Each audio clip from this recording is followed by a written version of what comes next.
Magandang hapon mga kalapatids. Ito na naman tayo, nandito na naman tayo sa loop.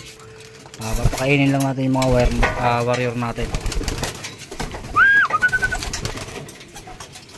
Wala nga tayong tagahawak. Ito nga yung ano natin, breeder. Ito yung ano natin, yan, color wings, Integra, tsaka golden crack.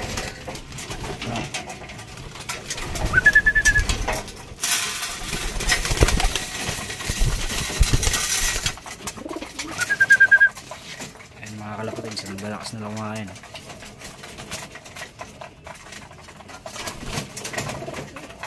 Pinatakan na natin yan mga kalapatids ng ano, power wings yung mga yan. Pero yung tatlong YB pa dyan, ito hindi pa, mamaya maya na.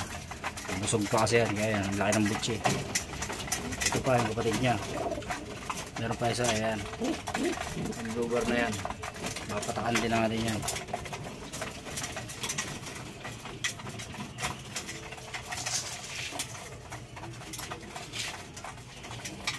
Bukas mga kalapatids, magbibitaw tayo sa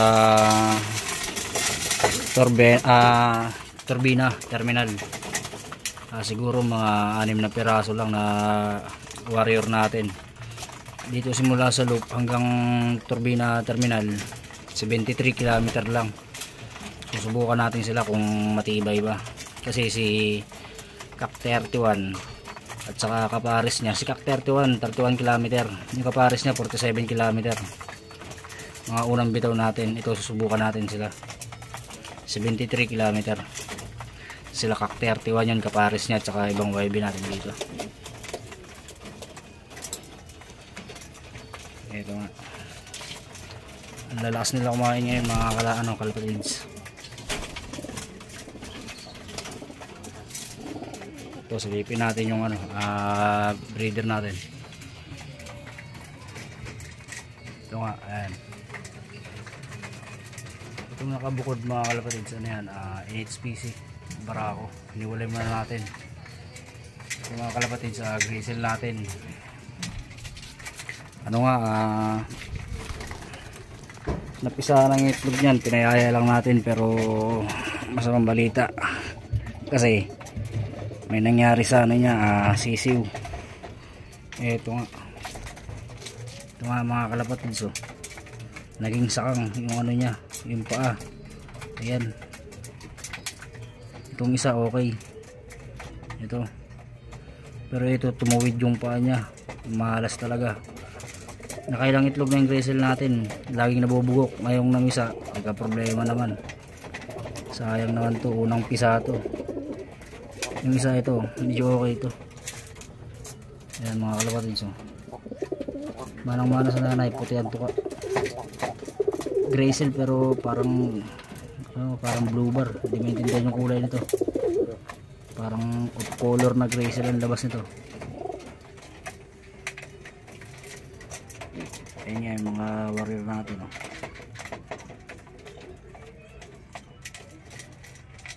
Hindi na natin ito sila papadamihin.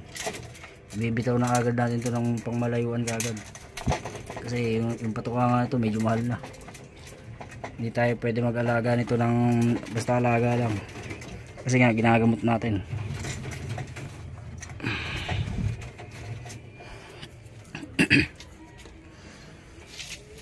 Ayan nga sila mga kalapatids.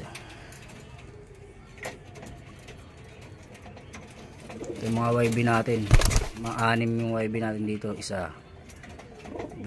3, 4, 5, ayan, 5 mga YB naman to mga kalapatids. Pero syempre 2023 malapit na mag 2024. Mga 6 lang ibibitaw natin dito sa turbina terminal. Bukas yun mga kalapatids ng umaga, pagpasok natin sa trabaho.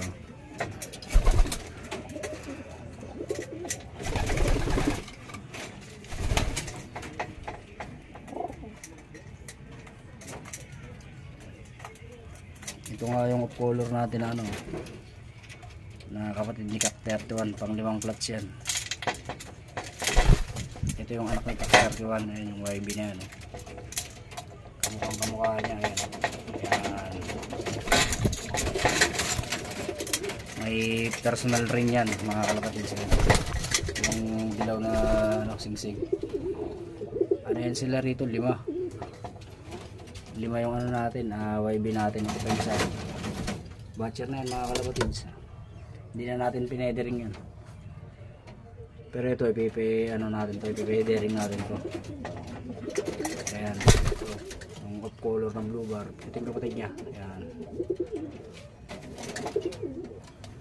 Ayan nga, busog na nga.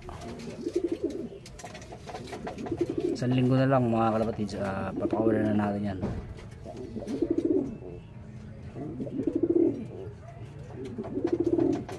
Ito, last mamara ako. Mga painakay nga natin to lahat mga kalapatids. Ito nga pala mga kalapatids, may itlog na naman si Kak31. Ilang araw na yan, may misa na naman.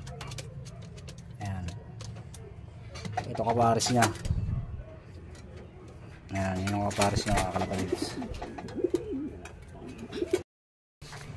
At ito na nga mga kalapatids, papataan natin ang power wings.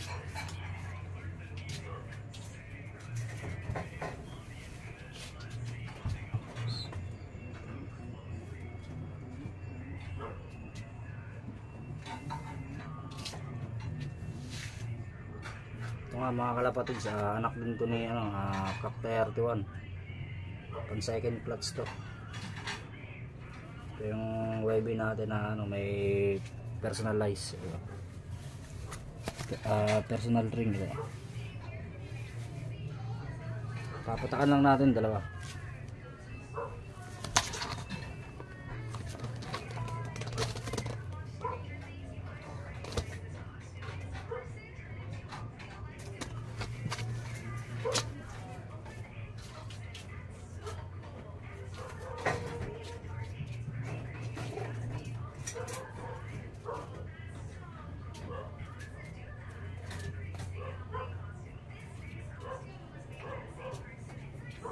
Ito naman mga kalapatids, kapatid ni Kak31 to, pang 7 clutch.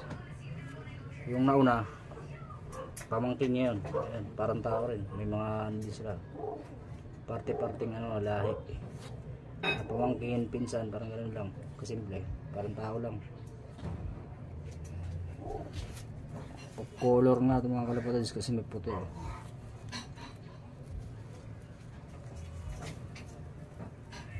Nanginig pa.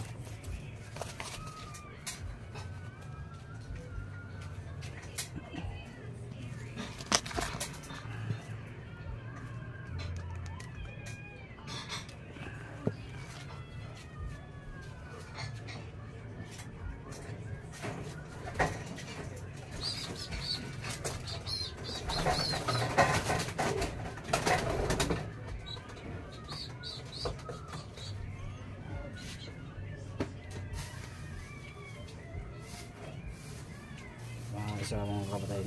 Kapatid yan mga kalapatids ito. Game of color din. Maraming puti.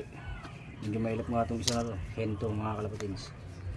Kung naunang dalawa, parehas Kak yun.